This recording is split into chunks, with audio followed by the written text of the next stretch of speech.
record to the cloud. And we get to start with Danny. Danny, go ahead. Hello, my name is Danny Bonsangwe. I'm from Lemoyne College in Syracuse, New York.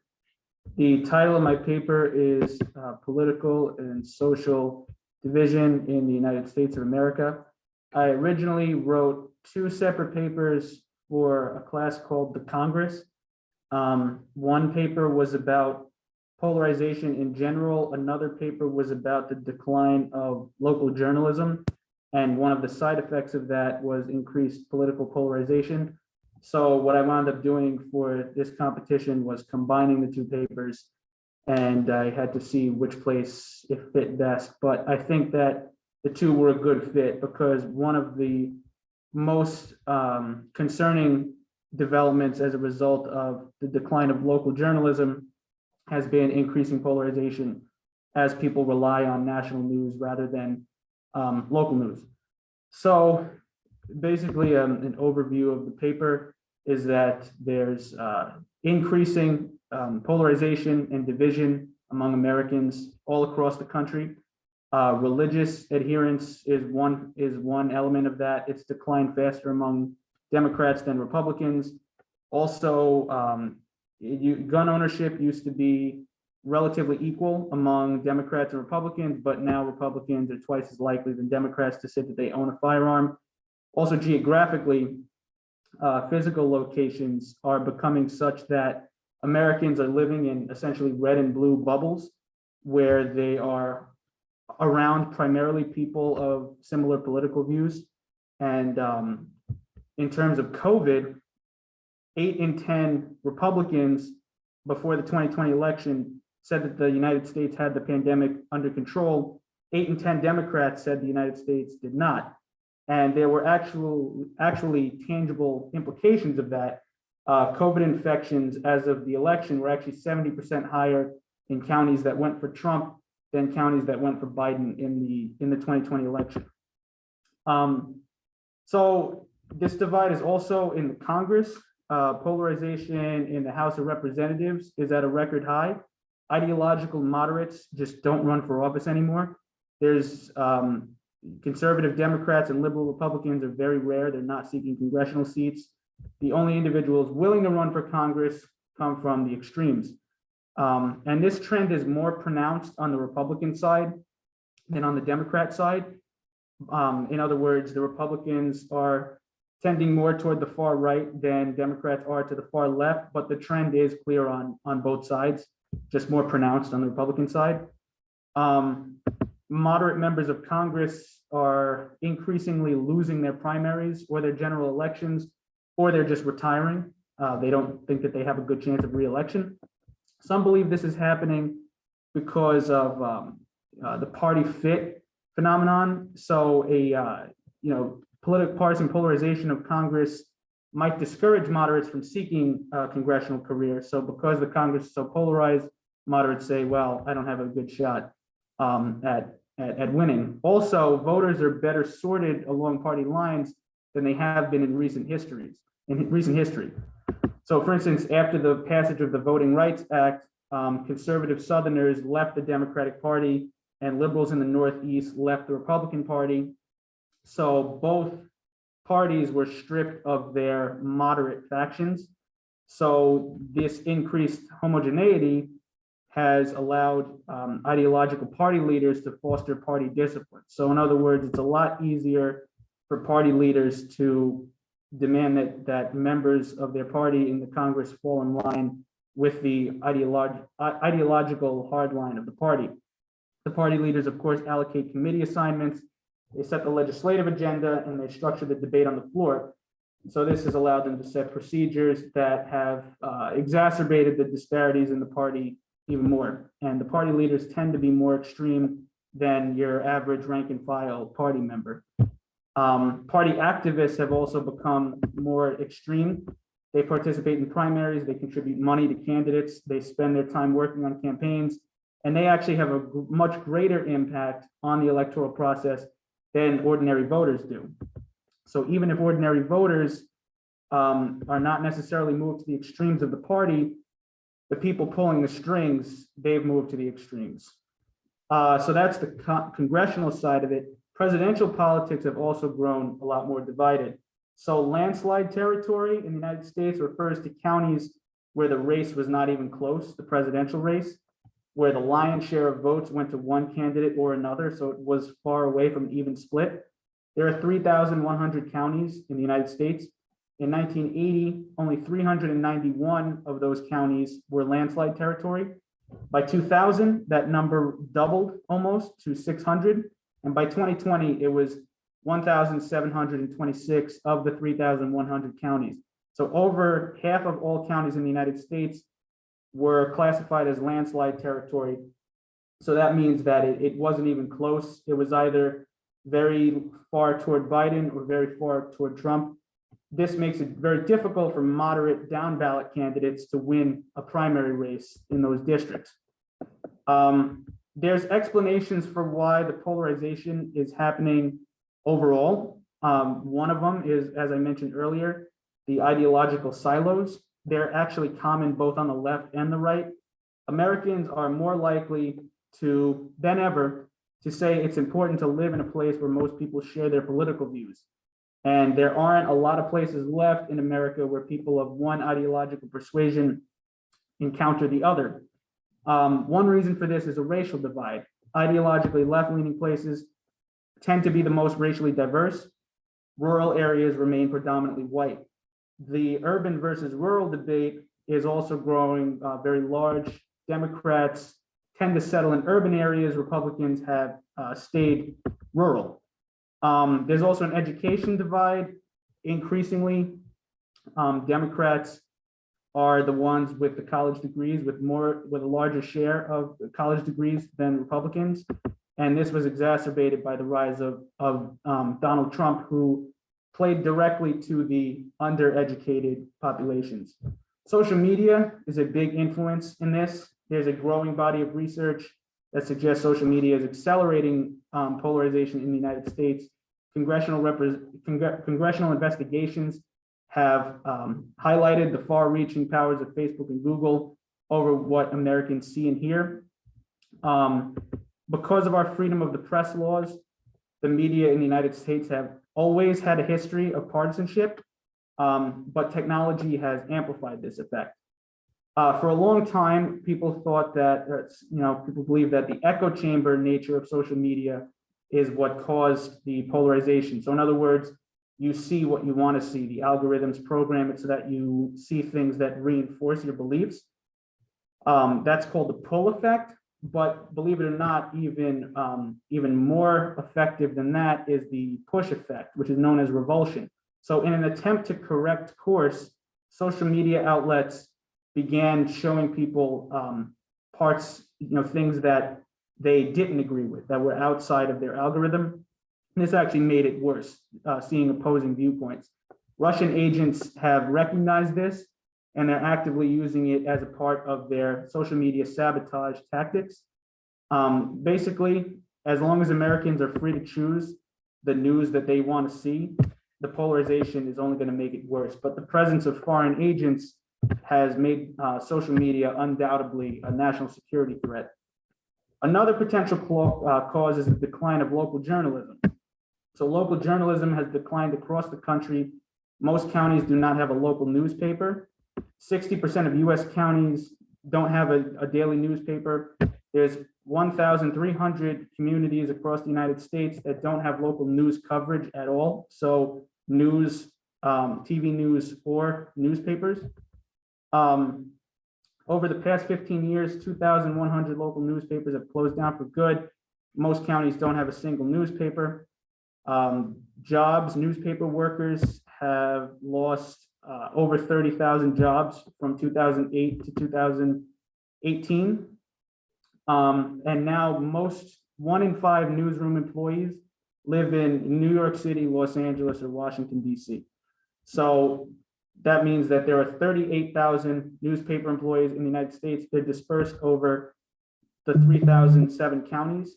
So 9,500 of them live in 6 counties and the city of Washington. So newspaper employees are now incredibly concentrated in where they live.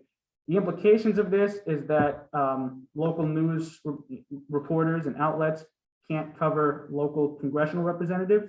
People have less information about them, and they're less likely to vote for them because all they see is what the parties put out about these candidates, not what the local news is reporting about them. So, for example, Republican Representative Leonard Lance from New Jersey, in May 2017, he crossed party lines, voted against the GOP healthcare repeal because that's what the voters in his district asked him to do. He also voted against the tax cuts. When he was up for re-election in 2018, he lost because try as he did, he could not distance himself from President Trump because in the absence of local news, the only information that was out there about him came from the parties, and the Democrats had more information than he could put out. Many members of Congress who were safe in elections as long as they looked out for their district are losing in large numbers. This is because as the reliance on, as local outlets fade away, the reliance on national news outlets has increased in the absence of clear information about local races, ballot initiatives, candidates. People turn to what they see, which is a never-ending stream of national politics on cable news. So even candidates running for local positions are facing questions from voters about national issues, particularly the culture wars. So if you're running for the town board, it's increasingly common that you'll be asked not about the local schools or the roads or pollution, but about abortion and gun control.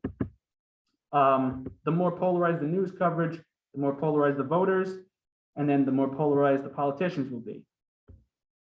So it's very difficult for for local candidates to maintain, whereas if they did right by their district, they used to be able to win.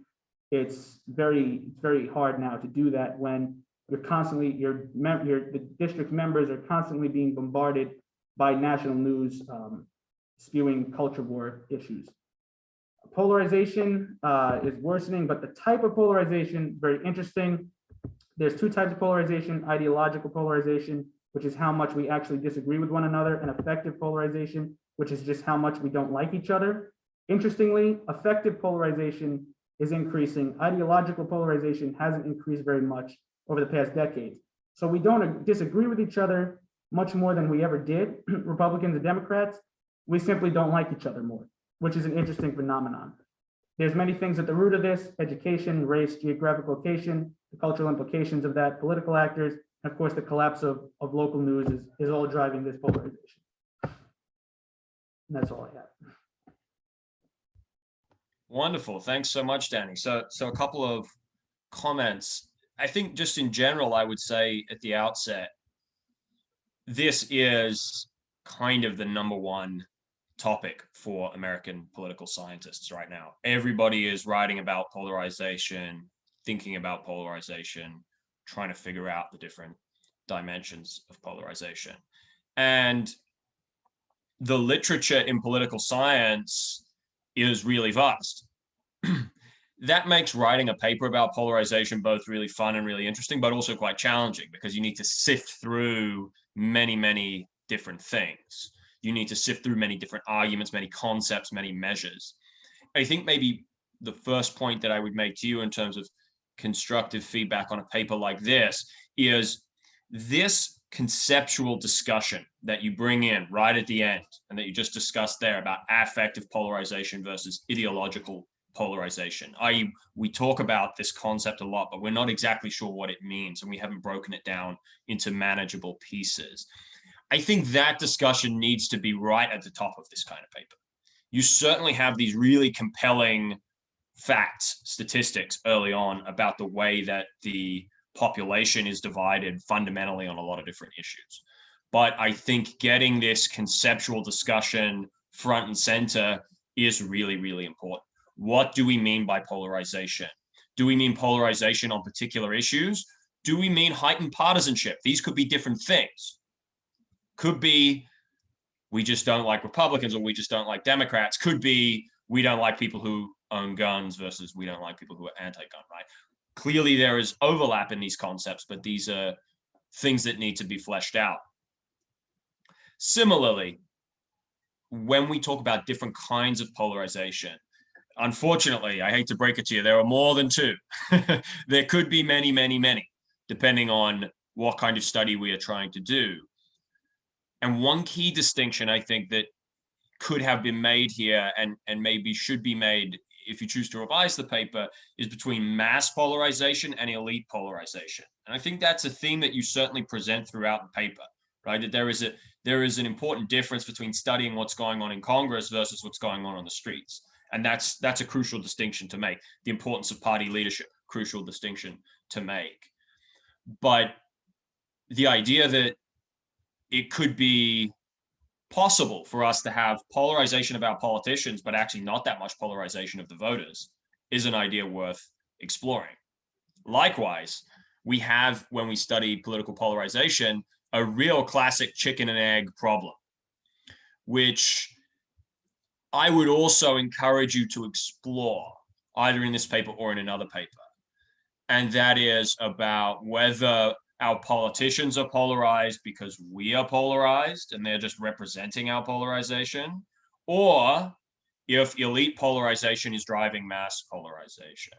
So we weren't necessarily that polarized to begin with, but maybe some of these internal reforms in Congress, maybe the greater power of party leaders in Congress, maybe the Voting Rights Act, maybe other structural factors have changed the ball game a bit. And so now actually we are drinking the Kool-Aid from the major politicians, and that's what's creating the problem. There's a lot of literature out there on this, and I can certainly share some of this material with you along with the detailed comments on the paper that I'll email to you after we do the panel today.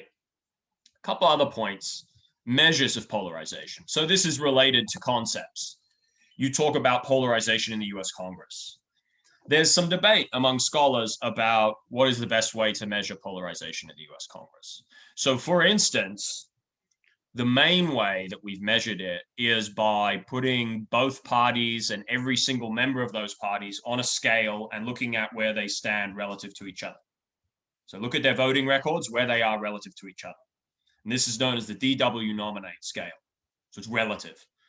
Well, certainly by that scale, we're looking at intense polarization and partisanship, very intense polarization and partisanship. But because this scale is taking into account all of their votes, it could be that what we are just seeing is greater party discipline. It could be that they are polarized over some issues more than others. It could be that this is actually a shallow kind of polarization and it's not particularly deep. It could even be that some of the measures are funny because of the way that the parties have fundamentally changed, again, particularly since the Voting Rights Act of 1965 and the impact that that had. So I can link to you a particularly good piece from one of the leading scholars of polarization, Francis Lee, who really delves into some of these issues of measurement and how they're relevant and important. So it's kind of part of the conceptual stuff. And I think relevant in any discussion about polarization.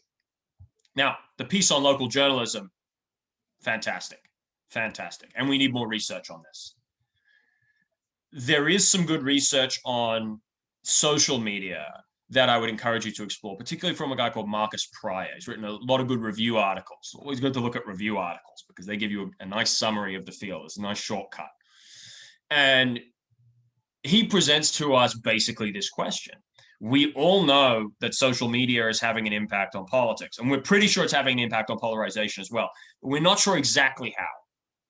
We're not sure exactly how much the impact of social media can be distinguished from the impact of cable news or from the impact of geographic polarization or something else. So how do we actually figure this out? How can we come up with good theories? How can we come up with good measures? Pryor goes into that a lot, and I think he pushes back a little bit against the idea that's very intuitive, which is, algorithms are making us polarized, which we experience and know every day, I think. But there might be more to the story than that. Perhaps you could argue that the dominance of social media and all of this unvetted information, all of this often crazy information that's floating around actually makes many people more reliant on so-called legacy media. They fall back on legacy media because they're like, whoa, this is all really too much for me. So I'm just going to go and watch CNN, or I'm just going to go, if you're in Britain, I'm just going to go watch the BBC because at least that's something I kind of know and I kind of trust.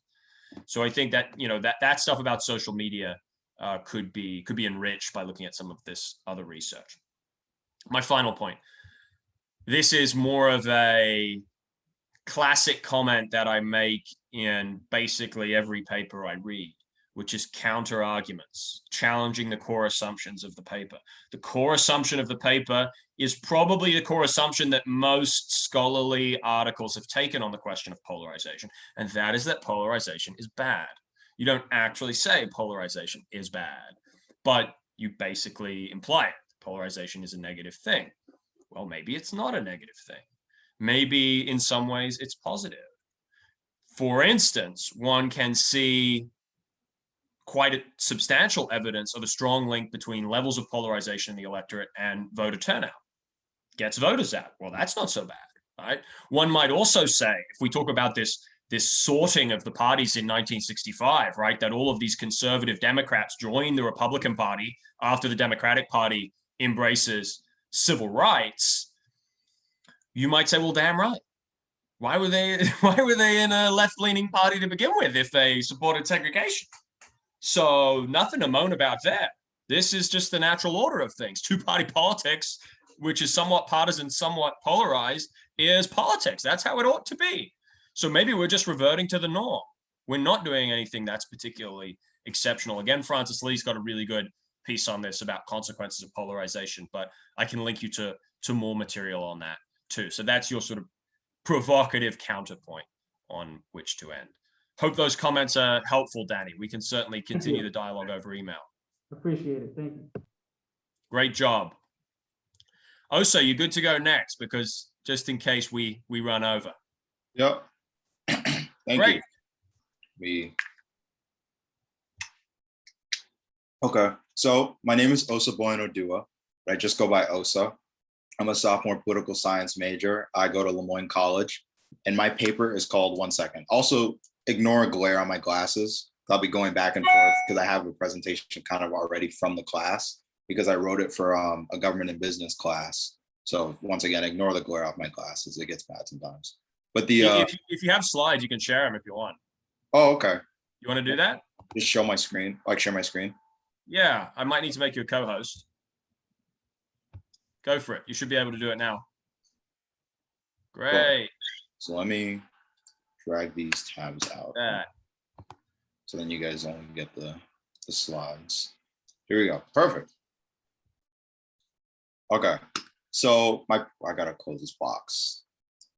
My presentation is called, as you see, Politics is Plural for Your Favorite Store, Not You. And like I said, I wrote this for my government and business class as a final last semester. And I'm trying to, go back slide. So this paper, what it's about is that I wanted to write about we learned about the theories of majoritarian pluralism and the theories, like different types of pluralism, majoritarian pluralism and biased pluralism. Majoritarian pluralism is more of like your mass-based politics, like what you think democracy is like everybody's for the people. When people run for office, they're running for the people because that's, the majority of the people put them up there. And when they get there, they do what their constituents want. Or if they're in a higher office, let's say like the Senate or the presidency or something like that, they're doing what the majority of the country wants them to do. That's just how it is. That's politics. That's how you think it goes. But then I actually argue that our political arena, like especially Congress, is not actually like that. And it's more so leaning into the biased pluralism side of things. And biased pluralism deals with more of that there's like a business control of politics. And it's not necessarily that it's the group of people, like the mass amount of people, the majority that sway it and influence their politicians, but it's more so the small group, like an aristocracy kind of thing, like the business elite, like the socioeconomic elite. So like I said, my argument is more so that that's who's actually the main influencer of our political arena. Not that there's no majoritarian pluralism at all, but that is not actually a majoritarian system, and it leans more into the biased, business side of things. So this paper was structured in 3 parts. The first part was it goes into what majoritarian pluralism actually is, and then how it functions, kind of like how I described to you guys, and like in our government with like some real world examples kind of things. And then the second part of this paper deals with evidence of bias pluralism, kind of serving my argument.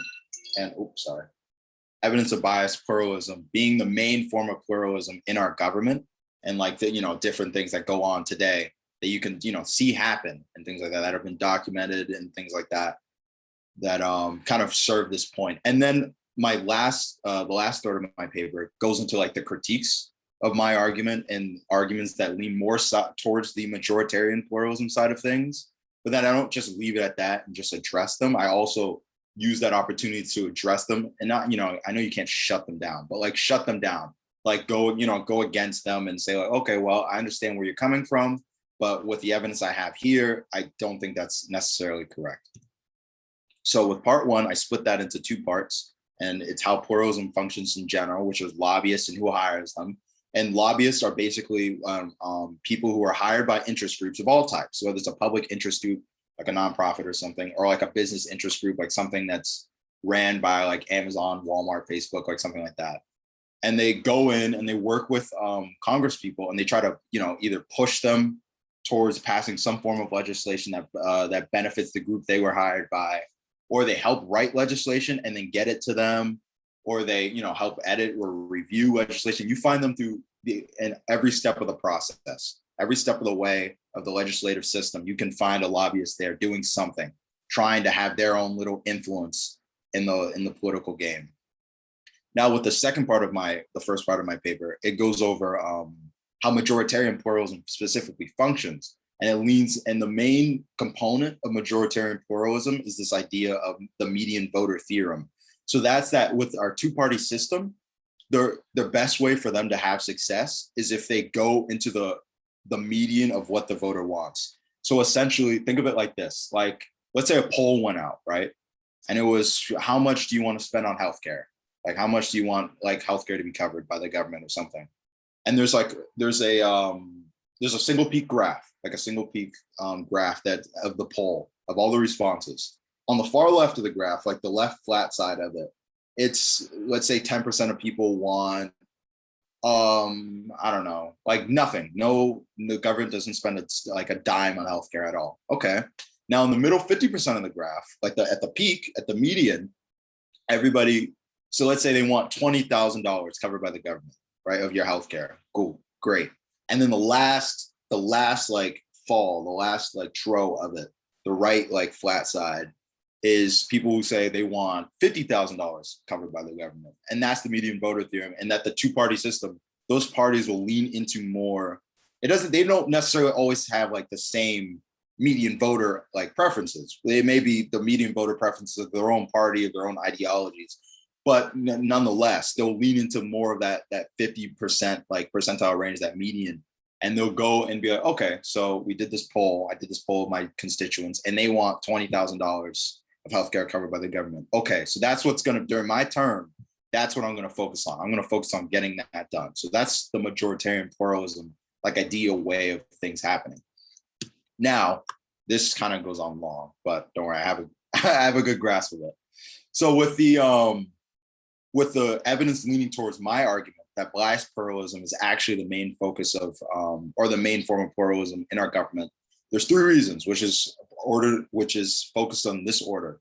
I focus on committee assignments and imperfect information, then the iron triangle, and then super PACs. So with committee assignments and imperfect information, committee assignments in our government and Congress is based off of fundraising now. Ever since I believe it was Newt Gingrich, he kind of shifted it towards a more fundraising way of things. So that, like, for example, the Ways and Means Committee, that's a committee that's labeled A by interest groups. And all the committees in Congress are labeled A, B, or C. A are the most important committees to them. B are kind of important, and C are like your least important committees. So A would be like Ways and Means, which deals with all tax code, which obviously makes sense. That's the most important for businesses. And things that fall into the more C side of things for interest groups are like Veterans Affairs and like the ethics and things like that, which you think would be more important, but are not for this reason. To be on those committees, like the speaker, how they put you on those committees, you have to fundraise a certain amount of money. Now you can't just, although it seems cool to, although it would be great in theory to raise money only from your constituents. You're not going to make these hundreds of thousands of dollars that you needed to pay for your committee assignments, to pay your staff, and to like pay your party fee to even be in the party just from your constituents. So people have to get money from these big businesses, who are the people who can afford to give up the $100,000 you need or the $50,000 you need to be on these committees of high power and high stature. And if you want to climb the political ladder, you want to be on those committees in the B range and especially the A range, like Ways and Means. But because they gave you the money to be on that committee, you're kind of obliged to listen to them and their interests. And this is where you get into big problems. Like you can see like a real world example would be like, for example, the Donald Trump 2017 tax cut. You know, you go in and you fight for like draining the swamp, but then you go up there, you know, okay, then why were big businesses taxes cut? And the reason is all the people in like the Ways and Means committee, they had to listen to their big business interests because the only reason they're on the committee is because they were able to raise money from them. So then you have this tight grip businesses have on our politicians in these committees that decide everything. You know, that's where legislation goes through. It has to go through those committees. They have to review it before putting it onto the floor, things like that. And this fits right, like I wrote into the PowerPoint, this fits right into business hands. Now with imperfect information works like this. So let's say I get put on the Ways and Means committee because I make a bunch of money from Walmart. So they're expecting me, you know, I'm expected to help them with tax code or whatever. So I get in there. I know nothing about taxes, not at all. I have an accountant do my taxes, whatever. So I go up there. I have no expertise in this, but I'm expected to, with a couple other people, to manage all tax code in the country. I don't know what to do. Like I have no idea. So this is where imperfect information comes in, because these businesses may have people in that area, or they already like function in that area. Let's say in a different example, I'm in like the environmental, I don't remember the name for it, but like the committee that deals with like the environment, for example. I may know nothing about it, but some like fishing company that like mass fishes or something like that comes to me being like, oh, perfect, we know everything about it. We'll help you out for the good of the people. We can tell you everything we know about this area that you're now like overseeing, this policy area you're overseeing, so that you have the expertise, and then we're also, helping out, helping the government do the right thing. However, the information that these businesses give, these businesses give these congressional people, these Congress people, always benefits them. It's always going to be information that they may not give the whole truth, which is why it's imperfect information, because it's always, they may not, they're not going to outright lie, but they're going to give information that will always come out, so that whenever the committee, whatever they do with that information, it'll always come to their own benefit. So now you have this stream of the businesses put these people on there. Then the businesses are also giving them these people, even if these people are, okay, I'm not even going to listen. I know I got put on here by some like Amazon or something. I'm not going to let them, hold me tight or something like that. I'm going to do what's right. Okay, what's right? Oh, okay, you're telling me that I have to cut your taxes by like 30% or something, because that's what's best for the people, and then we can lower our prices. Okay, cool, I'll do that. And then obviously that doesn't happen. What can you do about it? Because you're given the wrong information, that kind of thing. And the reason I also, just to backtrack a little, the reason I keep just cutting straight to saying businesses, and you'll see this later on in my counter argument, is because most of the interest groups in Congress, like that deal in Congress, are all supported and funded by businesses. Because as I'll focus on a little bit later on in my counter argument, interest groups are expensive to run and they take a lot of time to run. And the only people who can properly support them are businesses. So when you hear me mention businesses, rather than saying interest groups, that's what I mean. Interest groups supported by the businesses. So it's nonetheless, it's the same thing. Now with the second point, the iron triangle. So the iron triangle are lobbyists themselves as individuals, the bureaucracy, so like federal agencies like the FTC, the Federal Trade Commission, the SEC, things like that, like federal agencies, federal government agencies, and congressional committees. And this triangle of like spots, lobbyists and congressional people and people who work in those federal agencies, they rotate through those set groups. So you'll see I went to this website called opensecrets.org, which is a nonprofit that shows like, for example, it'll show like individuals too, because it's public information, like a lobbyist who went on to work for the FTC or something, and then they went back to lobbying and things like that. Or you see like a congressperson who doesn't run for office again and becomes a lobbyist for something like that. And this is important to understand because with the Iron Triangle, for example, let's say I work in the Federal Trade Commission, right? And or let's say I work in, let's say the FTC or something. And I'm trying to think of a business or something. I don't know. Walmart's acting up. Walmart's doing something bad or something like that. But I know that my time on the FTC is completely dependent on who's in office.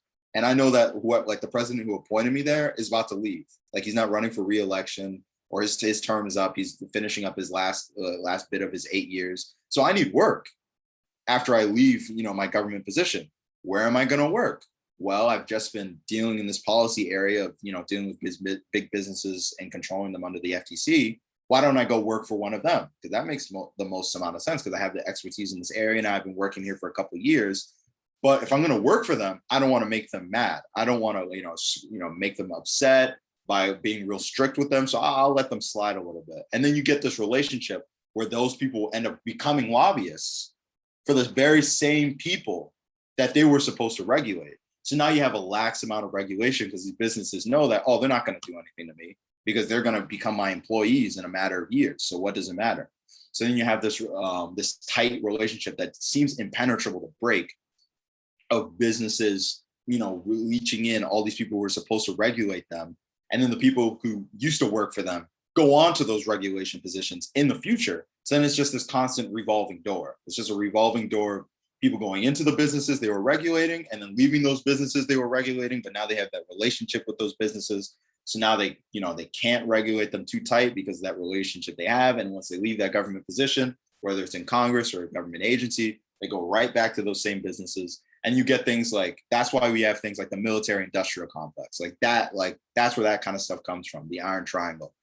And finally, I know it's cut off a little bit, but the last bit is super PACs. So we all know, Political Action Committee, PACs, normal PACs, they're cool. They can, donate directly a small amount, I think it's like 5,000 at most. They can donate to politicians and things like that to help them with their elections.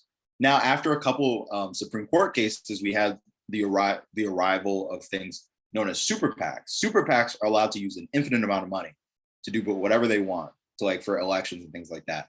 However, the catch is that they can't directly donate all this money to any politician directly. However, they can support politicians without teaming up with that politician, if that makes sense.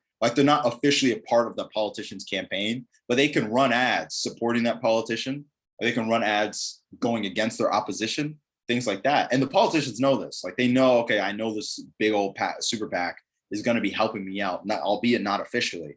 And we know how important communication to constituents are, what the ads they see on TV, the things they see on the internet, things like that. And super PACs help fund those things.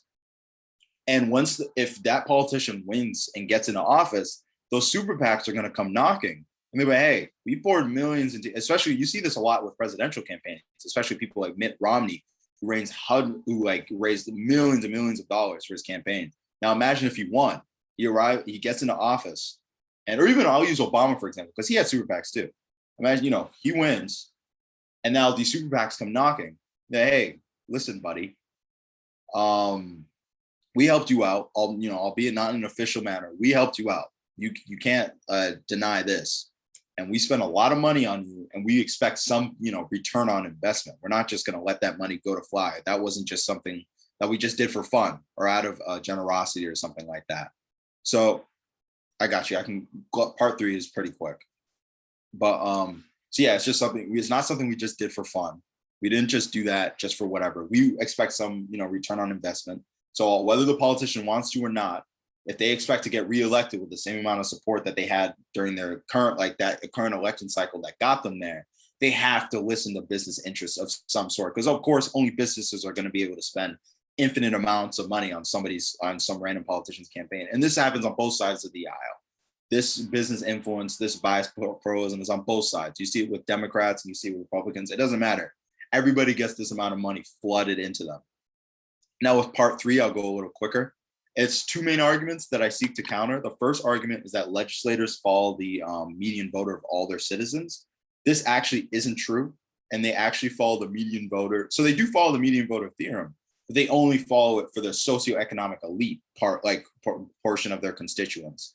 And of course, the socioeconomic elite are typically business people who run these businesses or are in high like board positions or shareholders or executives and things like that. So they follow them, or they don't follow the median voter theorem at all, and they follow Latin political preference, which is I'll use an example to describe it. So let's say I was a president and I was deciding to go to war. Latent political preference would kick in when even if everybody in the country 100% supported this war, I wouldn't just jump straight to war because they supported me then. I would be thinking about what they're thinking deep down inside 4 years from now for when I'm running for re-election. Because, if that war goes awry, all of a sudden, that support's fickle. That's going to twist on me. And now that'll be a big blow to my re-election campaign. So politicians think about the judgments that their constituents will have, not at the moment they're doing something, but the judgments they'll have in the future, which come from deep-seated values they have currently. So they'll look at your policy come re-election time. If I was a constituent, I would look at your policy come re-election time through this deep-seated value I have of, let's say I was really anti-war at the time.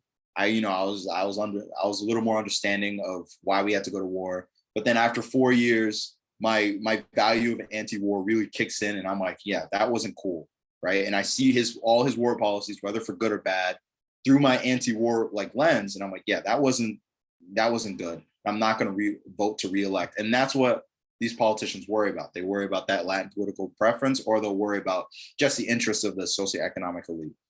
Now, with my last and final point, the last counter argument I deal with, the second one. Some people say that some scholars argue that public interest groups, the other type of interest groups, can form at any moment, and because of their scale, like how big they can really get, they can compete with those smaller business ones. This actually, once again, is not true, because the general public who populate these public interest groups, just your normal average Joes and Schmoes, they lack the time and money to be able to properly put the support into the public interest group so they can actually put a dent into policy and do anything. Things that business supported interest groups don't have, or that don't lack. They have the time and they have the money, like I mentioned in the past.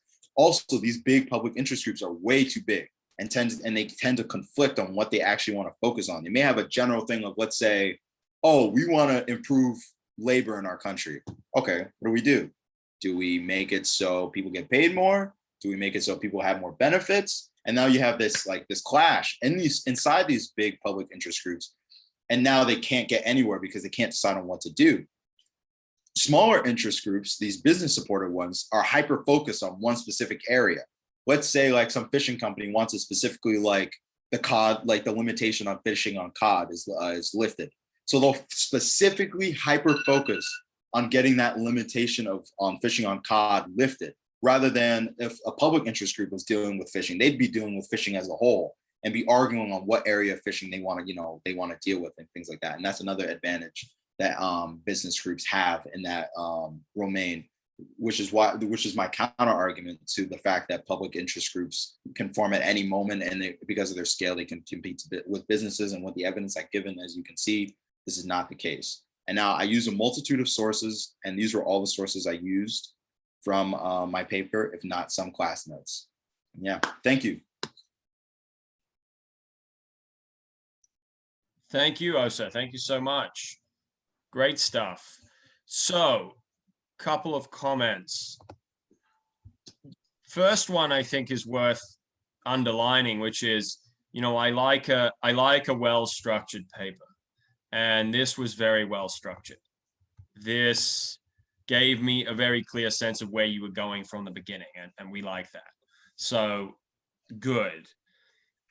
Maybe one tweak I would make with the structure, at least it's what I tend to recommend, is that actually you go for the counter arguments first. You go for the arguments against your position first. And then the rest of the paper is explaining why those arguments are wrong. Because otherwise it sometimes feels a little bit forced when you have them just as an afterthought. Oh, actually, some people have said other things, but by the way, they're still wrong. To actually throw your opponent out there nice and early, describe their arguments in rich detail, lots of sympathy, maybe give us the impression that these arguments are the dominant arguments, that these arguments are the status quo. So then we're reading and we're like, oh, okay, this guy's gonna give us something new. This guy's gonna give us something fresh. I feel like that little tweak to structure can sometimes work really, really, really well. And then it makes your own arguments sound a lot more powerful.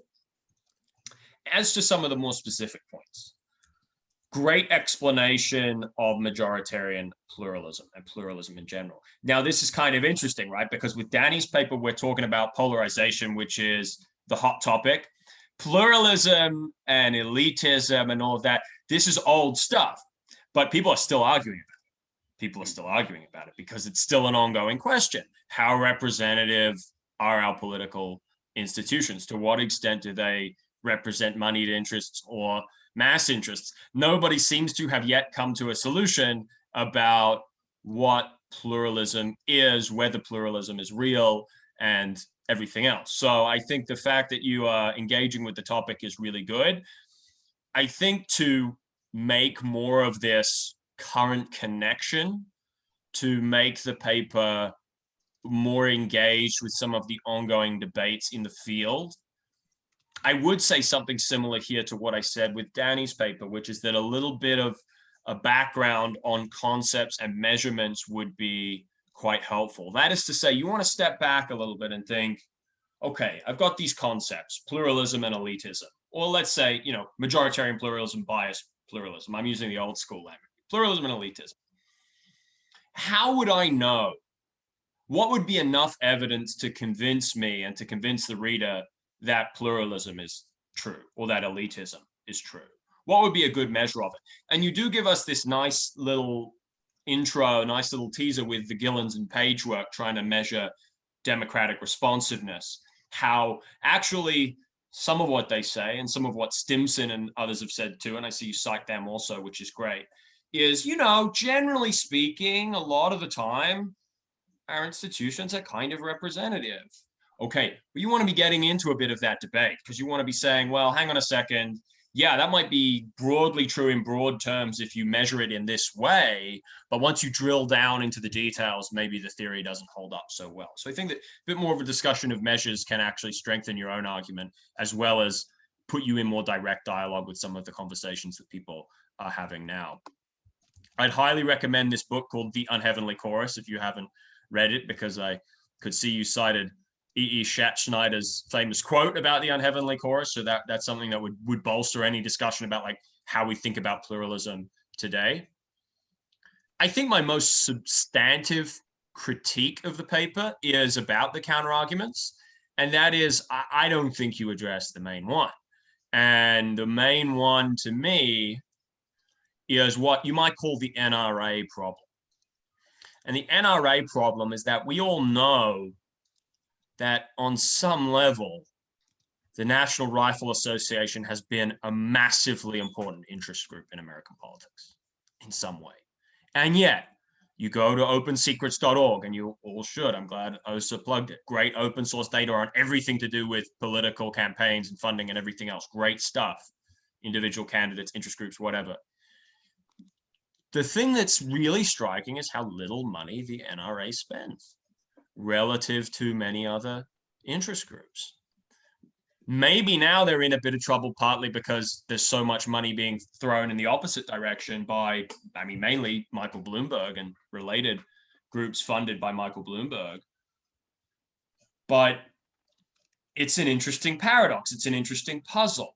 Why is it that one of the most powerful interest groups in the country is one that doesn't actually spend that much money on political campaigns? What makes them so powerful? Well, it might have something to do with their organization, might have something to do with the structure of their organization, the membership of their organization. Maybe they're just really good at getting their members riled up about things. Okay, then it's like, why is that? Something special about their publications, something special about their outreach, or maybe instead, the genius of the NRA is that they don't spend all that much time in Washington. They spend more time in probably not Albany, but other state capitals where they feel like they can get their message across at the state level. Maybe that's what makes them so powerful. And actually that raises a related point here that I think is maybe just food for thought for you, which is when you think about biased pluralism and how it works, you might think that it works differently on different levels. So maybe the Congress is the institution that is most susceptible to big lobbyists. Maybe it's not. Maybe it's actually the executive branch and all of these maybe more secretive regulatory institutions that you talk about. Or again, maybe it's state legislatures. Maybe to some extent, even these days, it's the judiciary. You give a good description, actually a lot of it in a footnote, about the impact and the import of the Citizens United decision. And with that in mind, many conservative interest groups in particular are thinking, let's get conservative judges, and there's a lot of money involved in that, right? So that's an interesting point. But I think that this background issue of why do organized interests lobby when they don't always succeed, and why do those who don't necessarily spend the most money often seem to be more effective than those who spend more money? And there's a really great article from 2007 by a guy called David Lowery, which is called "Why Organized Interests Lobby?" Or why do organized interests lobby? And it really looks at some of these paradoxes. It looks at why, for instance, organizations on the left and on the right seem to engage in these big political fights that they know that they're going to lose. Planned Parenthood did not think it could stop Neil Gorsuch from being nominated to the Supreme Court, and yet still created a big thing about it. Still got people out on the streets about it. The NRA did not think they would be able to defeat the assault weapons ban when it was passed in the 1990s, and yet they still got people riled up about it. They still got people going about it. So you want to think about that question too. Why engage in these losing battles? Well, maybe there are these many complexities to interest group politics that are not so well captured in the sort of pluralism versus elitism discussion. And that's something I would highly recommend in terms of getting at more of the nuances of the issue. To that point, I would say that the median voter theorem is in some ways not needed here. It's mainly about the impact of a particular electoral system, a two-party system where you can win without the majority of the vote, rather than necessarily about pluralism. So I don't know if that's, I think that's something you could maybe consider sidelining if you want to include some of this other material that I'm suggesting here. And then maybe two final points, small ones. Context on committees is interesting. Discussion of iron triangles is interesting. The issue is there's a very complicated institutional history. You're right. A lot of this is Newt Gingrich's fault, to the extent that Newt Gingrich within the Republican Party started violating the seniority rule for committee assignments. So it used to be whomever is there the longest gets to chair the committee. Well, that's got problems too, but it empowers the activists. It empowers the people who can raise money. Yes, absolutely. But at the same time, arguably, it weakens the committees. At the same time, arguably, it empowers the party leaders. So yes, maybe the committees have become more about raising money, the committee assignments, but maybe also committees have become weaker. So the history is a little bit complicated there, and I can send you some more information about sources that might help you clarify some of that, including the iron triangle stuff, which is actually hasn't really in its origins been about the revolving door. The revolving door is a little bit separate from the iron triangle, although you make the connection rather well, I think. So I commend you on that. And then the last point is, I don't know if you can make such a clear distinction between public interest groups and business, good interest groups and bad interest groups. Maybe you can make that distinction, but it's not always a clear line. There might be many so-called advocacy organizations that receive a lot of money from big donors, and there might be smaller groups or groups that look like smaller grassroots groups that are maybe masquerading, and actually they are kind of Trojan horses or whatever, right? So there was a lot of debate about this, about the Tea Party, for instance, all these kind of grassroots groups popping up, local groups popping up, and yet it turns out Koch brothers are funding a lot of it.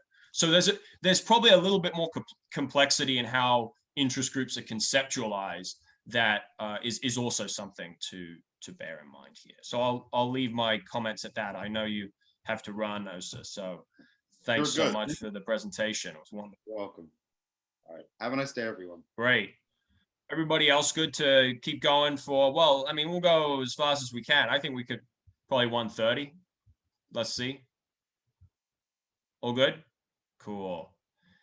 Jesse, Yeah, you're next. great. Hi, everyone. My name is Jessica Coiner, and I'm actually a junior in high school. We were talking about my projects mostly about how social media affects political participation on different generations. And we were talking about this in my AP Gov class, and it just really interested me. So I decided I'd look a little bit more into it. It's not necessarily an argument, like the other ones, but I found some interesting things. So I was interested in how social media affected political participation, and especially disinformation on social media affected voter turnout and voter enthusiasm on different generations. I'm 17 years old. That makes me a Gen Zer. I have been on social media since I was around 13. And it's very obvious to me when something on Twitter or Instagram is wrong. I know all the signs. I don't know about anyone else here, but we always had classes where the librarian would come in and teach us how to figure out good scholarly sources for our papers, even in middle school. And in my state, that's actually a required part of the curriculum. So I was kind of shocked to hear that 27% of Gen Z gets their news from social media, whereas most boomers and Gen Xers get theirs from cable television.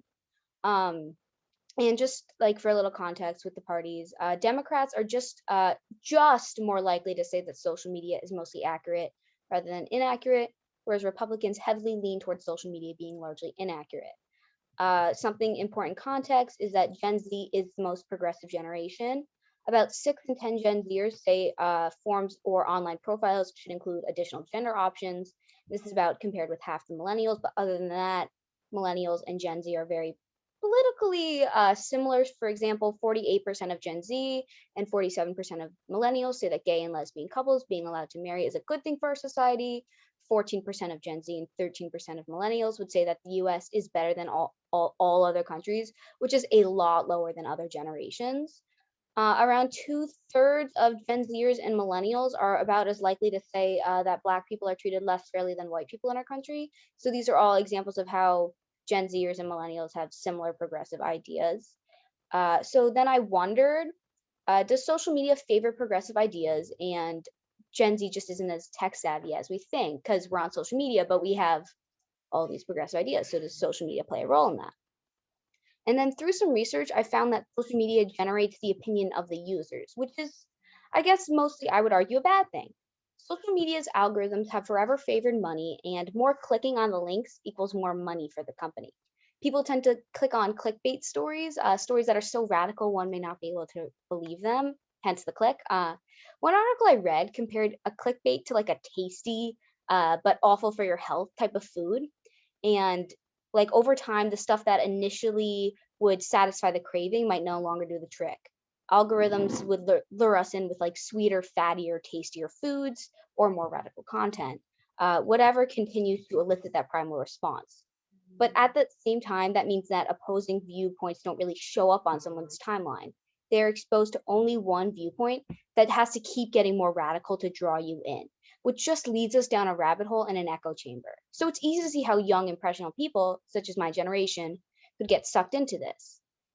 But then what was most interesting is that people 65 and older shared by far the most fake news on social media, especially Facebook. And there was a study done on Facebook. The mean number of shares for 65 and older was nearly one fake news article per user compared to nearly zero fake news articles shared for 18 to 26-year-olds.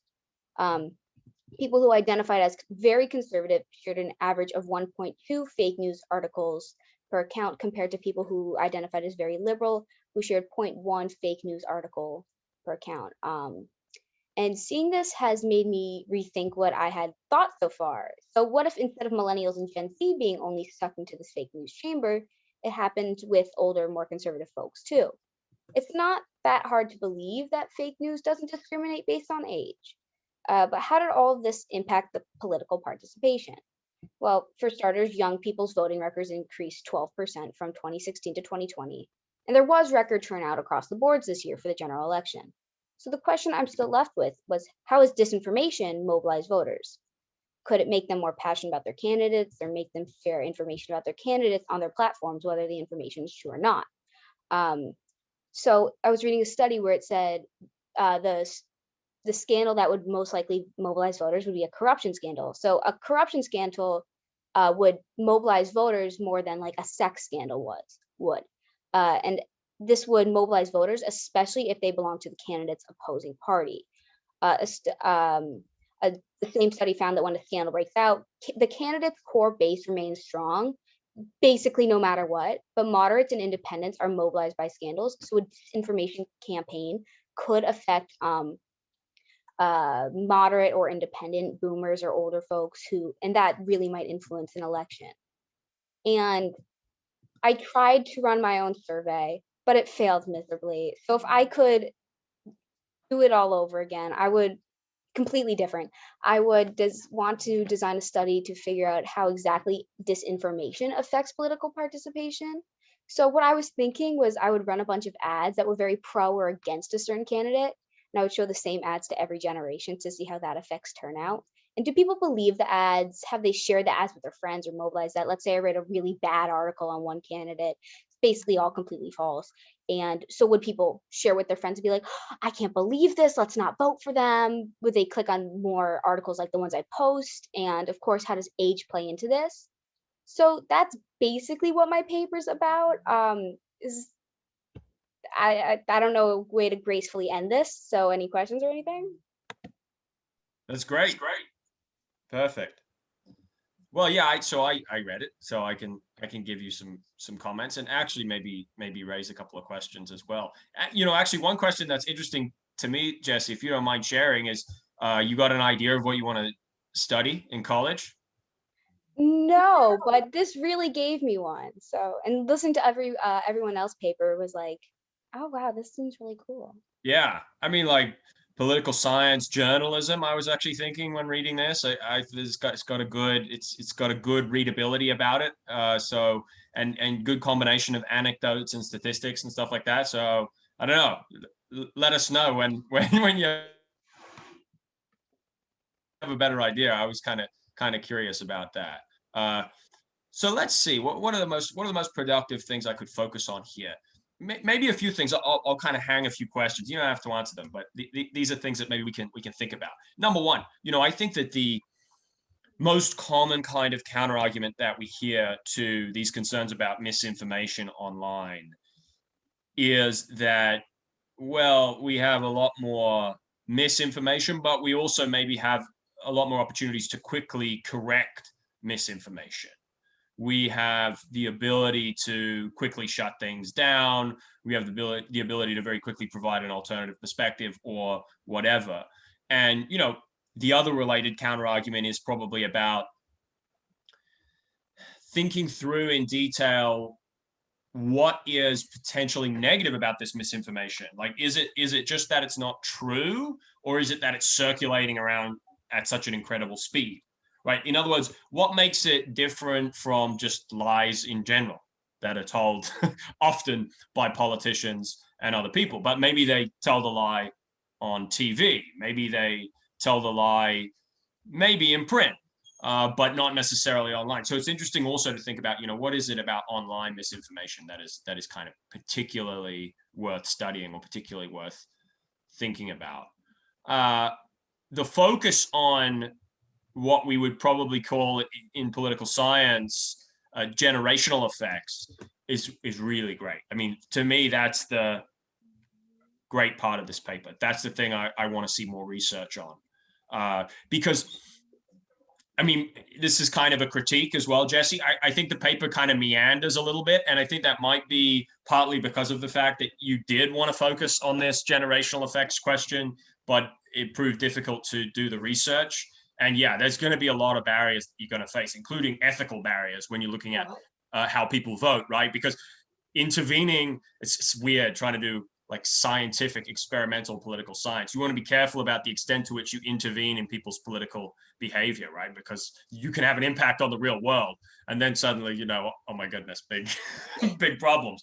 But I'm sure there are experiments that could be designed and that wouldn't run into those kinds of issues. But it did seem to me that, this initial question that you posed about the impact on, political participation, voter turnout, then did go off in this slightly different direction about generational effects, older people being more susceptible to misinformation. It also spoke about a kind of interesting and worrying form of political participation, which is these riots in the Capitol on January 6th, right? So it would be good, I think, in future papers to really be quite specific and precise about the question that you're answering, and really just stick with that throughout. Now, honestly, I think that if there's one thing here that should be that sole focus, it's definitely this thing about generational effects, because there are obviously significant policy implications. Clearly, the social media literacy, like your ability to very easily tell what's misinformation online, is something that hasn't really been taught in school necessarily. I mean, maybe you certainly get this stuff in school about credible sources of information for scholarly work, but how would one go about educating people who are 66 and on Facebook all day? I don't know. I've decided to not think too much about that because I get worried trying to think about that. But that's an interesting subject, really interesting subject with important policy implications. One interesting point about the Trump people on January 6th that's worth considering is this almost gets into the realms of being a little bit too meta for a political science panel, but I'll raise it anyway. And that is, did these people really believe all the misinformation? I certainly don't think Trump believed that the election was rigged and that it was a grift from him to raise money. No way did he believe that the election was rigged.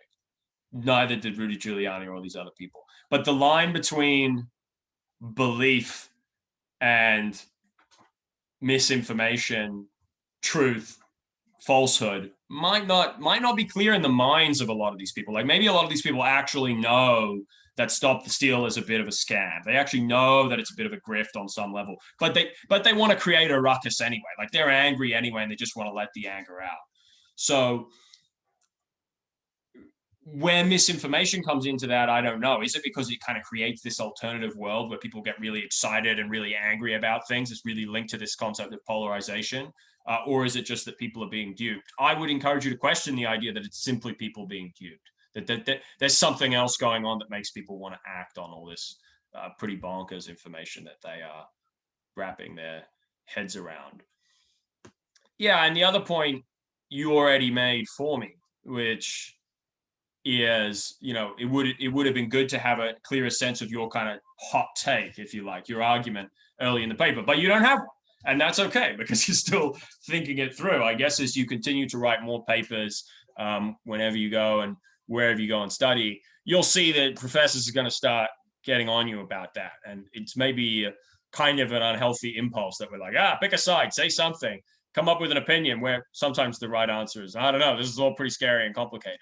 But that's definitely something that you will encounter in the years ahead. The final thing that I observed and thought, what a summary of the 2020 vibes, was the Biden 2020 OnlyFans dynamic, which was news to me. It was the first that I had heard of this, and goodness knows what is down that particular rabbit hole. But you have a good penchant for identifying these really striking anecdotes and facts, and so that's why I would again maybe say something about journalism going forward. Thank you. Great stuff. Thank you. And again, I'll email you my comments too. Joel, you're next. It's Joel, but Joel. Nice. Thank you. I'm name is Joel Oyuo. I'm currently a junior at UAlbany. I just transferred from a community college. It's my first year.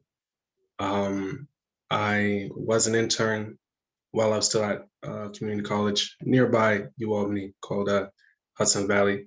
And I was interning with the Rockefeller Institute of Government, where I was one of 4 or 5 students tasked with researching how student debt affects the lives of college students, both in school and after graduation.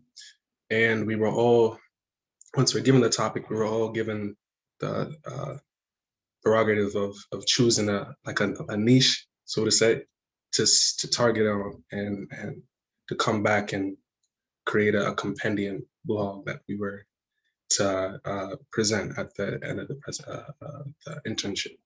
And my particular niche was financial literacy and how that affects college students with financial aid and debt in general.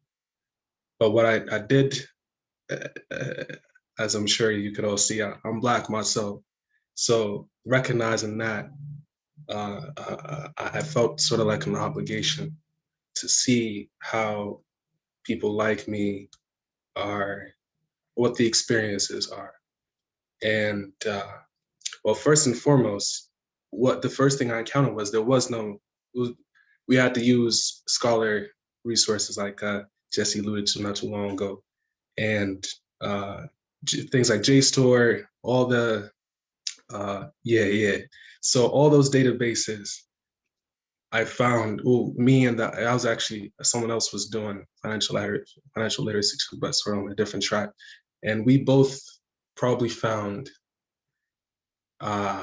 15 sources total on financial literacy.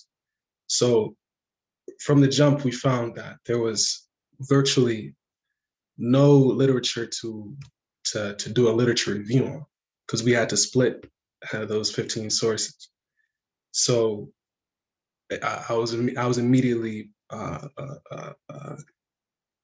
dealing with a lot of experiences, personal experiences, other experiences with other people we know, and then we also had the opportunity to conduct focus groups on college campuses, and I was quick to find out that other people had the same experiences I had when dealing with school in general, not even financial literacy yet. And so by the time the internship finished, I gathered all my research, and we all had to, at the end of our pieces, we had to come up with policy recommendations. Then I found that the policy recommendations that I was able to come up with were pretty flat and bland and inconclusive. And I went along with it, presented it, but it kept bothering me that I wasn't able to come up with a recommendation that was able to solve the problem that I brought up, which is Africans have totally different experiences, not only with financial literacy, which in turn brings out a different experience with college debt in relation to other students and other people in that arena. So my policy recommendation was just to recommend for more financial literacy workshops and things like that, sort of like a Band-Aid solution. When in reality, and this is what I started finding out well after the internship ended, the problem was far deeper than just not being financially literate. So what I began to understand is, first and foremost, financial literacy is very misunderstood. And this is a huge part due to the fact that it has never been standardized for education purposes. It's sort of just been left to be a life skill, which in turn is very dependent on your socioeconomic location and things of that nature. So understanding that, it's very also understandable to assume that the more rich people you have that you live around that you encounter more, the more that their knowledge will lift your financial literacy. And the absence of rich people would do the opposite effect, bring down, or people who are less money apt to deal with money would drop your financial literacy. But then also the idea of financial literacy itself, so going back to the research I was doing at the internship, a lot of the professors, like I'm sure you saw in the paper, that the researchers who are gathering research, many of the questions that they would ask their research groups were, with regards to financial literacy, were only stuff along the lines of credit card terminology, terminology, basically fine print that you would expect to see when making a purchase, usually. But upon further consideration, I began to understand that that's not financial literacy. All that is, are you reading the fine print? Are you able to understand it? Anybody can do that and still not be, well, so yeah, it's not necessarily being financially illiterate. Oh, so I began to understand that, especially with regards to Africans, the idea of wealth creation, of wealth in itself, is non-existent. That's why you will never, it would be very hard for you to find an African neighborhood. And I say African, I mean anybody who's Black, very inclusive, because we all go through the same experience. So any African neighborhood in America, it would be hard for you to find one that is not impoverished. It'd be pretty hard. That's just to give an example of how wealth creation is simply not a part of our daily life. But I also saw that financial literacy is a way to remedy that. Financial literacy just simply had to be, the definition had to be reworked. Instead of it being used to make yourself a consumer, it should be used to create more wealth for yourself. And so in my paper, I went to show how financial literacy, in order to gain wealth, create wealth, will be being able to use societal tools that are already, because it is possible to become wealthy. There are very many Africans here in America, throughout the world, who are wealthy, who made themselves wealthy by using stuff like the stock market, real estate, and many other businesses that we could go on to mention. So it is possible to get wealth. It is possible for Africans to create wealth, but it has to be more mainstream, and it has to be more for the average person. But so then I also saw, zeroed in on how segregation still exists today, as it did 50, 60, 100 years ago. Only small minor differences. But at the end of the day, all neighborhoods across America are still highly segregated. I focused in on cities like Albany, where I used to live, and sort of used other cities like New York City more as an example. But Albany in particular, I showed how Albany is divided up into about 24 neighborhoods, and 4 of them are predominantly Black, and the rest are not. And the 4 neighborhoods that are predominantly Black, there were no banks located within those neighborhoods. And Albany is a city where people don't usually drive. A lot of people walk, meaning you'd have to leave your neighborhood, and so it's a distance to find the nearest bank. Especially when you factor in things like inclement weather, or if you have children, or if you have a disability, it increases the difficulty a lot by a lot. But it wasn't just banks; it was grocery stores, it was hospitals. Although, of course, hospitals, we have ambulances, but also there are also many issues with emergency services and with regards to how they reach African neighborhoods, and many other factors. Many other examples of no economic investment. The only businesses in those 4 neighborhoods are a few mom and pop restaurants, gas stations, dollar stores, liquor stores. Not someplace, not an economic environment that I could even employ, let alone allow for wealth creation.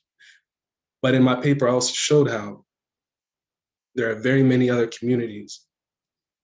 I would even go as far to say all other communities in America use segregation to their benefit.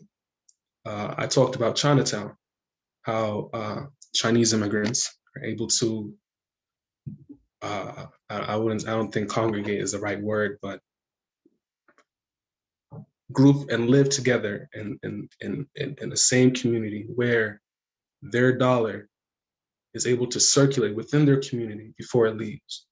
So and I'm sure sure everyone knows how all-inclusive Chinatowns are, but also things like Little Italies and Koreatowns and very many other examples in different communities. Their dollar is able to circulate within so many factors, within so many places, within their communities.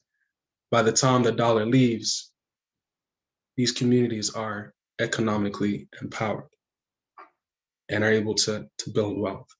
And in my paper, I talked about how Africans should use that same example that everyone else is doing to also be able to create wealth and to create employment, instead of thinking about this as a Band-Aid solution and continue to live with this problem for more generations to come.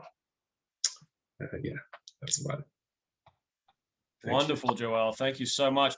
That presentation supplements your paper so well, especially this first part about the journey of how you wrote the paper, you did the things, you did the internship, you did the workshops, you did the focus groups, and you wrote the recommendations. You know, Right. it's like, oh, I have to do this. But what's wonderful about the paper is that actually shines through a little bit in a good way, and it's always good when your own distinctive voice comes through in your paper in a specific way. And really, the impression I got from reading this paper, not at all what I expected. I thought, well, about financial literacy, it's going to be one of these sort of how you described the initial version of this paper. I was like, oh, here we go. Yeah, better get a few cups of coffee for this one. But exactly. Reading through, what's so interesting is that we see the journey. That you're like, yeah, I went and I read all the stuff out there, and basically this is a pretty dodgy concept. Right. And this is a really flawed concept. Now what you've come down on, this is my suggestion to you, which is probably very reckless and irresponsible. What you've come down on is a massive critique of the concept of financial literacy. Okay, You're saying now I'm going to redefine it, and that's what you're saying in the paper. But I'm wanting you to go further. I'm wanting you to look at what are the origins of this concept of financial literacy, right? It's super interesting to me that there's like 15 sources out there on the subject. Who came up with it? Right. I don't think it was a person of color who came up with it. Probably not, right? It was in whose interests does this concept serve? Another really interesting question that I would want you to pursue. It seems to me that it is yet another example of one of these ideas, personal responsibility, all of these other things that we hear about that take the burdens created by society and put them on the individual. Right, exactly. I use terminology in the comments, a neoliberal trick, which is kind of the more lefty terminology. But I think that would be something really interesting to explore. And I have not actually seen anything. Maybe I need to broaden my reading horizons, but I haven't really seen anything out there in the mainstream that really just grabs this concept and grabs it, goes for the jugular and just sinks it. And I think you have done that without going as far as you could. And I think you could go further. And I think that's something worth considering. I don't know how, where, maybe it's even the kind of thing you want to think about as a think piece, as an op-ed that you want to publish in shorter form somewhere. That would be kind of interesting.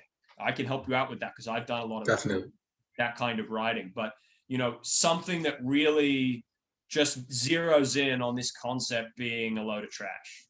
Definitely. Again, you don't actually go that far, and I think that's because of the confines of the assignment.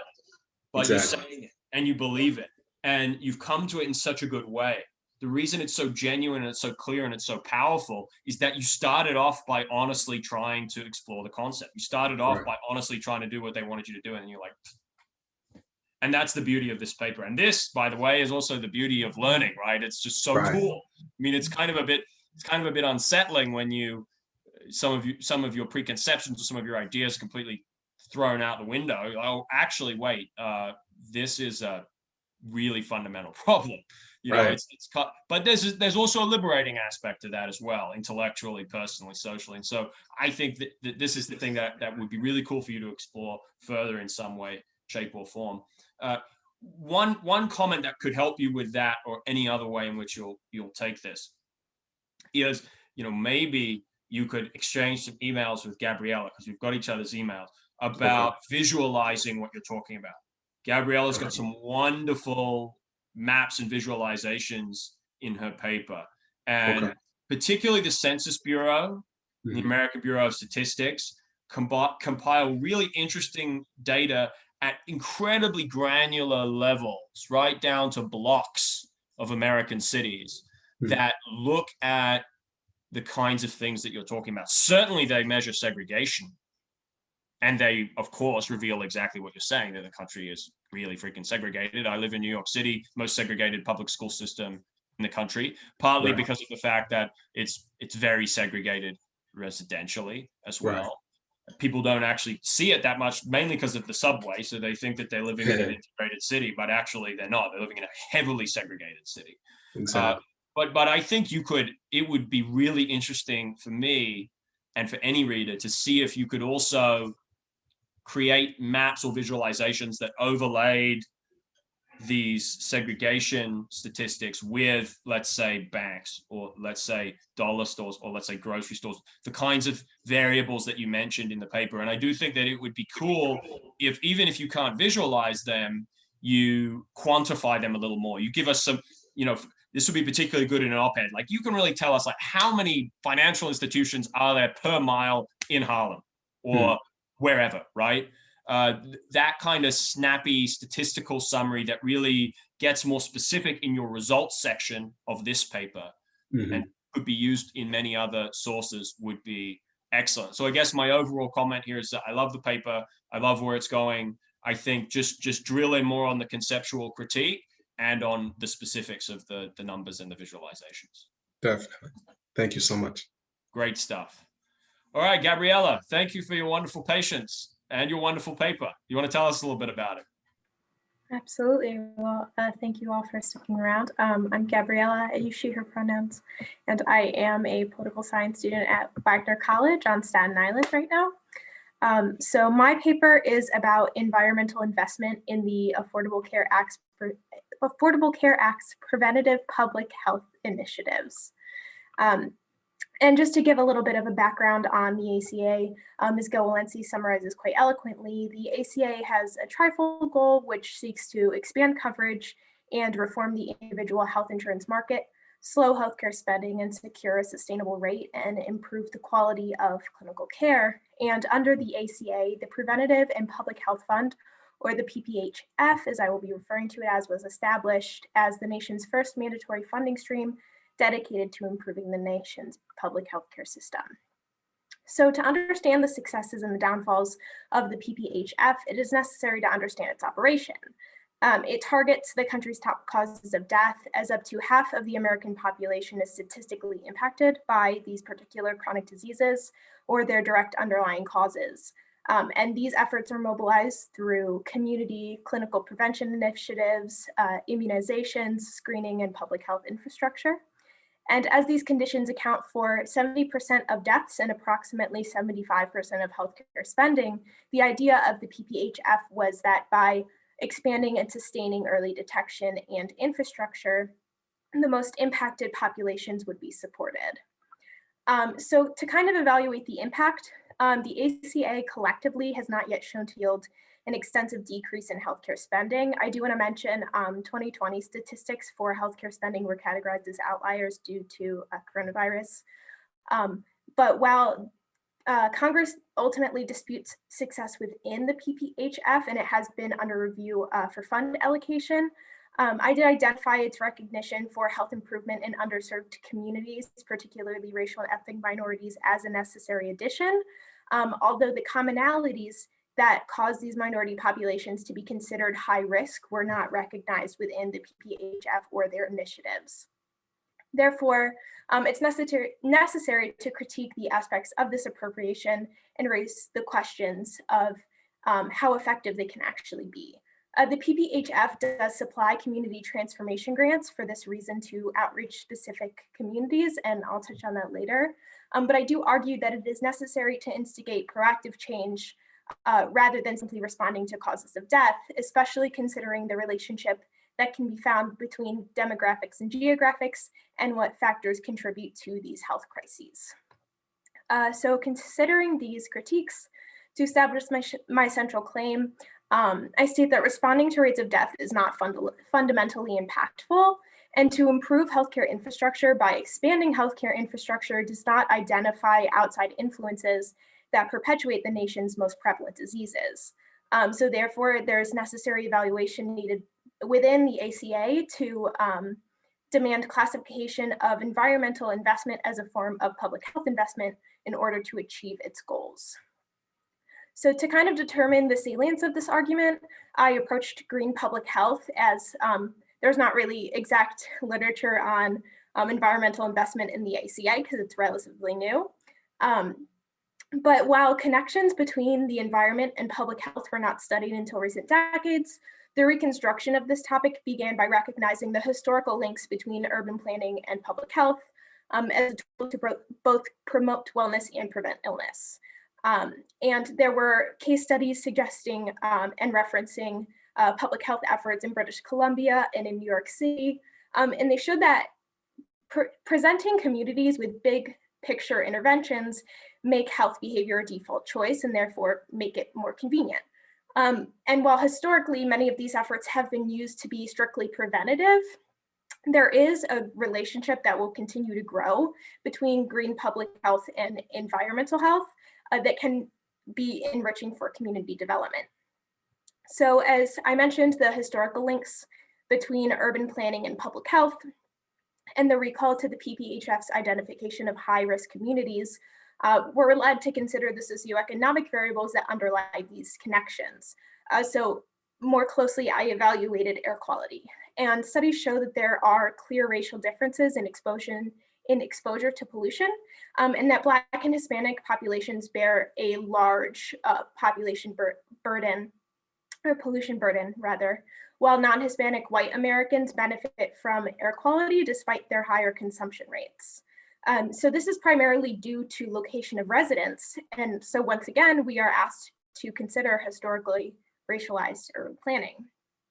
So how are these environmental socioeconomic variables connected to urban planning and to green public health?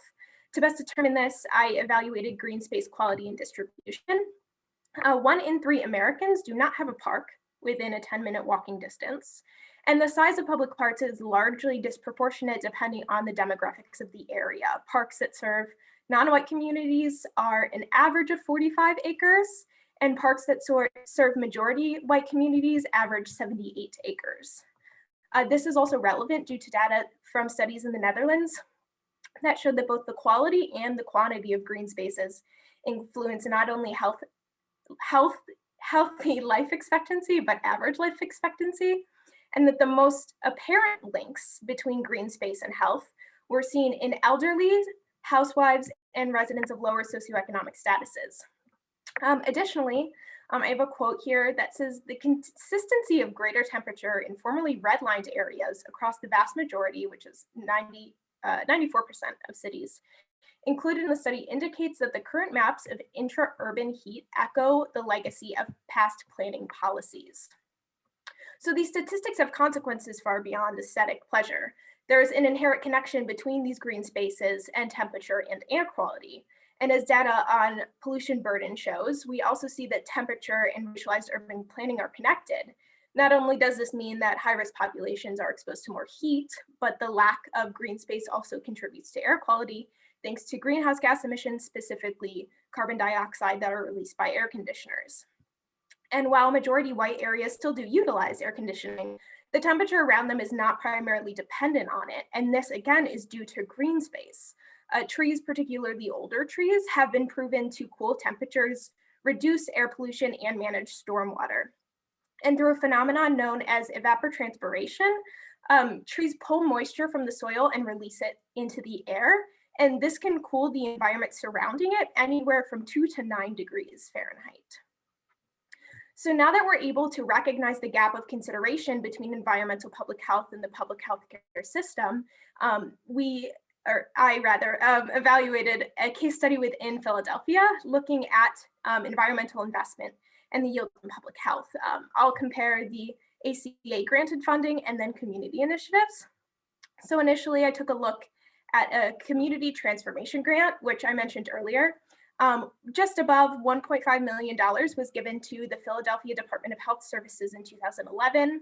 And due to concern for childhood obesity and local dietary health, the city opted to put this money into a corner store initiative where they would lead up to 600 participating corner stores to promote healthy lifestyles and encourage those who use corner stores to make healthier purchasing options.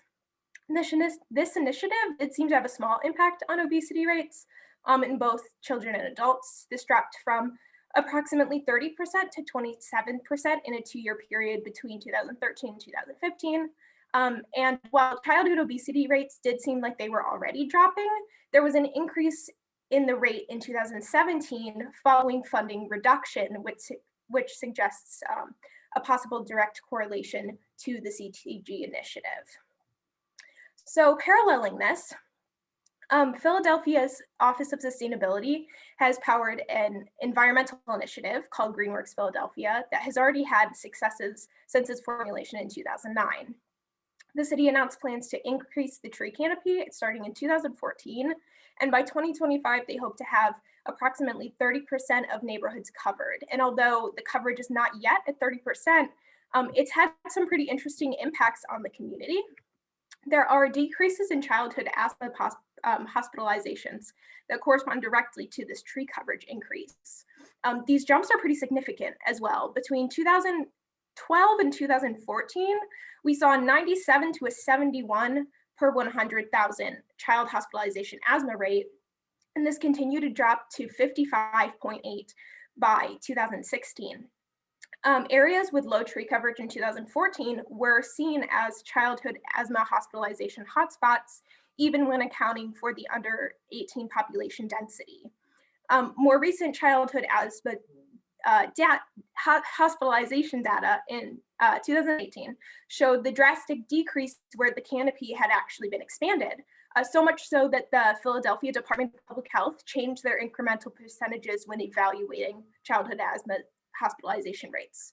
And additional data shows that areas with high rates of poverty specifically saw a great decrease in hospitalizations with the tree canopy coverage. So these findings suggest the fact that CTG funding in Philadelphia aimed to react to the public health concern of obesity and dietary habits, and it was not as effective as the GreenWorks Tree Coverage Initiative, despite this project not working directly to influence public health. While the ACA has had intentions to mitigate health disparities through chiefly medical examination, education, and care, the PBHF has seemed to fall short because a lot of the places that it has instilled function have shown minimal impact, but not as much as it was perceived to hope to see. And as seen in Philadelphia, environmental initiatives offer great return on investment in areas that they're not even aiming to contribute to. Just to give an idea of the difference of that funding, in 2017, the Pennsylvania Urban Forestry Program spent approximately $5 per person, while the Philadelphia Public Health Department spent about $84 per person. And if 55 US cities were to instill urban trees and shrubs to reduce air population, the estimated removal value is about $3.8 billion a year. So it's significant. So just to conclude, environmental investment is what I consider to be the future of slowing healthcare spending, as we can see in even incidental situations. Inequality between various socioeconomic statuses and racial groups have created chasms of uninsured Americans, which is what the ACA was aiming to assist with regardless. And by exploring the untapped potential of green infrastructure, I do think if the ACA is something that sticks around within the American policy system, the PPHF can really uphold its potential. So in order to execute these improvements, I recommend an reevaluation of the PPHF's fund distribution to incentivize long-lasting green infrastructure. This wouldn't really take a lot of extensive change within the policy itself, because a lot of the discretion for CTG funding was to the awardee. Additionally, I suggested reviewing historical health records in geographic areas with majority marginalized groups in order to identify specific locations with high-risk populations that are in need of environmental infrastructure, which is made evident by the data in Philadelphia. And expanding these funds allocated for these areas with the intent to mitigate the common denominators rather than using Joelle's terminology to put a Band-Aid on it. These prominent diseases can actually find sustainable reforms through the ACA. Wonderful, Gabriella. Thank you so much. Do you have an idea of what you want to do with this paper? You want to publish it in a journal or something? You know, I don't have an idea with this paper in particular. I was looking more for feedback because I'm about to write my thesis. So I'm trying to find my weak spots in research and trying to strengthen those using some past research. Right. You thinking of going to grad school? I'm hoping so. Yeah, I think you should. I mean, this paper is very good. This paper is very academic, and I mean that in a complimentary way. Like you know how to write an academic paper. You know how to write an academic paper better than a lot of people I know in grad school. That's what I'm saying. You should go to grad school. Like this is excellent. So I think my comments are more assuming that this is you. I think you could actually publish this somewhere at some point. I mean, first thing you'll learn about trying to publish something peer reviewed is that, you know, peer review is worse than hazing. I've not been through hazing, thankfully. I didn't go to school in the US, but it's very painful. It takes a long time, and there's a lot of revisions and everything like that.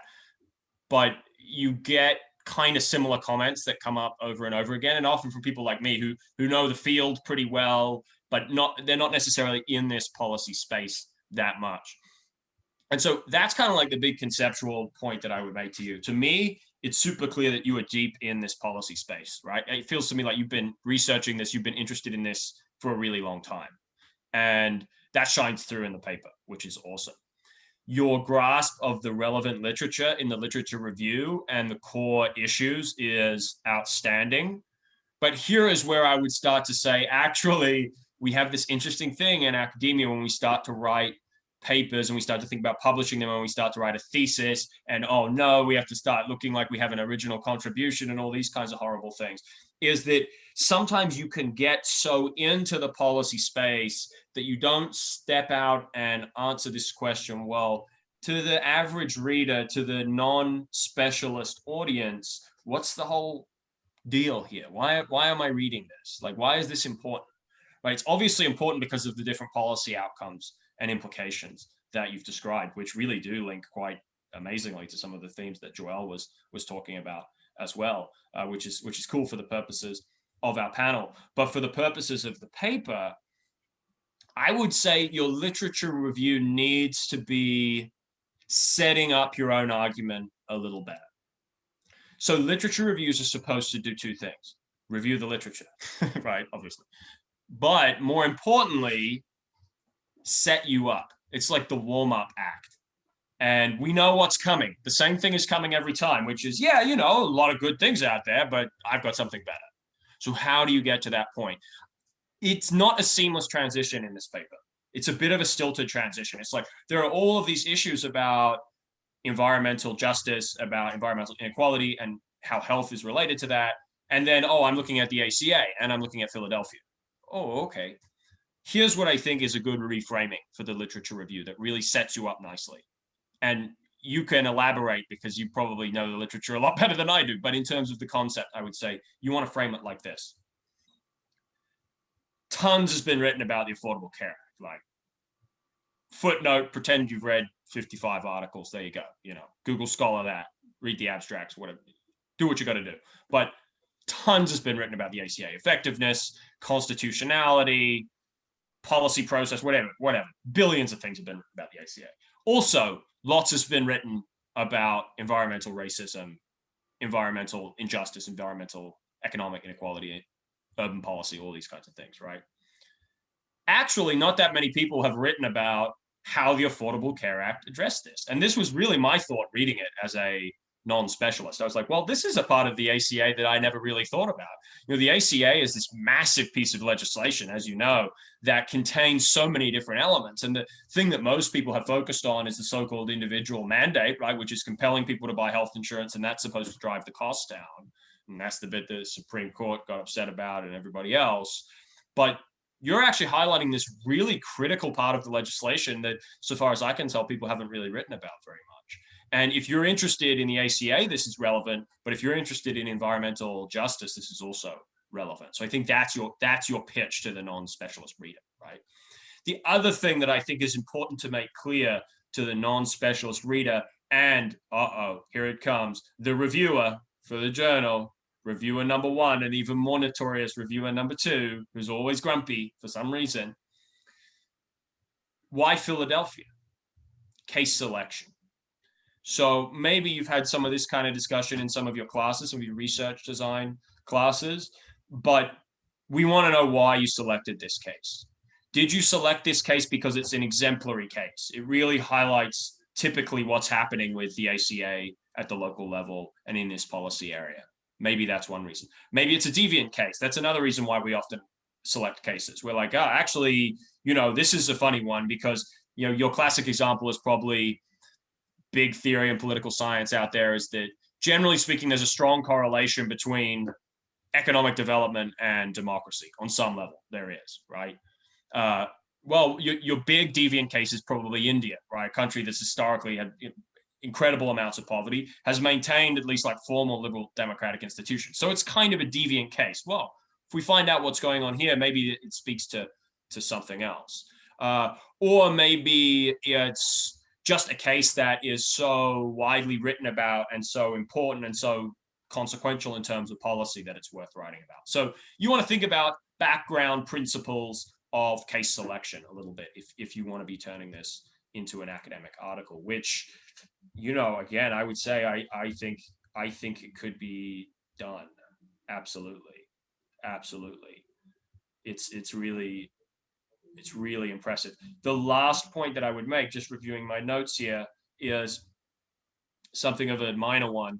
The figures. I was saying, you know, you and Joel need to compare notes because I can just think about all the amazing visualizations that could be produced here. But you need to present them in a way that's a little better because it's just 7 figures one after the other. And I'm like, what am I looking at here? You need to break it up a little bit, or not have so many. It's okay to reduce the number of figures, right? Every time when I write a paper, every time my colleagues are like, oh, I love this table, I love this figure, but I'm all about if you don't need tables or figures, don't include tables or figures. I mean, I think your maps are really, really useful, but it's better practice to give them, well, you have captions, but words around them to explain what they're about and why they are where they are. Again, Gabriella, I would say with you, as I've said with everybody else, I'll send the notes. We can have a back and forth. I hope anyone contacts me anytime about anything, including in your case, Gabriella, if you're looking at grad school, especially in the CUNY system, I can tell you a little bit about that, but wonderful job. Thank you very much. I take all of that. So I